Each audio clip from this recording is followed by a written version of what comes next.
विजय देवरकोंडा निज व्यवसाय जीवन सहित निजर व्यक्तिगत जीवन को नहीं खूब चर्चा रही था। दीर्घ दिन शुणा मिलूला दक्षिण भारतर अभिनेत्री रश्मिका मंदाना प्रेम संपर्क रही।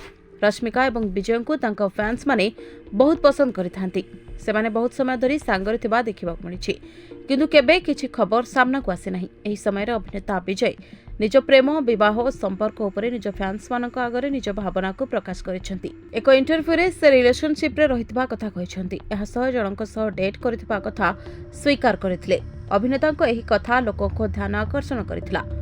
अभिनेता जनक मजालिया ढंगरे कहिथिले मु 35 वर्षर कोन आपन को लागुछि कि मु एकुटिया रहबी। तांको प्रश्न करा जायतिला जे केबे डेट रे जाइछन्ते कि तार उत्तर रे से हां कहिथिले। अभिनेता विजय कहते से एक रोमांचक संपर्क गढ़ा आगु मजबूत संपर्क तैयारी करने को अधिक पसंद करती। से कहते मु डेट रे बाहर को जाए नहीं। मु बहुत लंबा समय धरी जन को जानिबा परे सांग हेबा परे ही बाहर को जाए। विजय और रश्मिका गीता गोविंदम डियर कमरेड भली फिल्म रे दुही को देखा मिलता।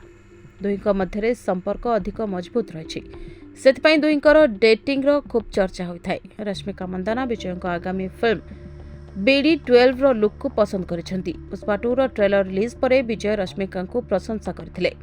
विजय बिना शर्त रे प्रेम उपरे कथा होइथिले। एहा सह बाहागर नै योजना संपर्क रे जणाइथिले। विजय कहचंती कि मु जानिछि भल पाइबा केमिति अनुभव होइथाय। मोर प्रेम विश्वास सह होइथाय, शर्तमूलक नुहे। मते लागुछि सब रोमांटिक हो जाइछि। मु एबे पर्यंत जानि पारुनी कि बिना शर्त रे भल पाइबा बा प्रेम को आशा करिबा ठीक के नुहे। तेबे विवाह महिला मानक पई अधिक गुरुत्वपूर्ण विषय अटे। सेमानक मतरे बाहागर क्यारियर भितरे न हेबा उचित। महिलांक पई बाहागर कठिन अटे। विवाह समय आपण केउ वृत्ति रे अछंती ताहा गुरुत्वपूर्ण अटे बोली कहिसेंती अभिनेता विजय।